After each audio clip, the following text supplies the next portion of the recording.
তো ইসলামী আন্দোলন বাংলাদেশের উপরে একটা ট্যাগ ছিল, ট্যাগ, দালাল দালাল দালাল দালাল। ফলশ্রুতিতে মুফতি ফয়জুল করিম হাফিজাহুল্লাহকে শপথ কেটে এটা সাফ করতে হলো যে আমরা যদি দালাল হই তাহলে আল্লাহ যেন ধ্বংস করে দেয়।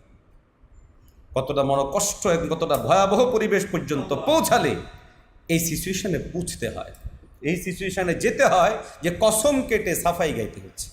ভয়াবহ দিক, নির্বাচনে যখন তিনি আক্রান্ত হলেন, রক্ত পড়ল, আমাদের কিছু ছেলেরা তিরস্কার করতে লাগলো। এখন মজা বোঝেন।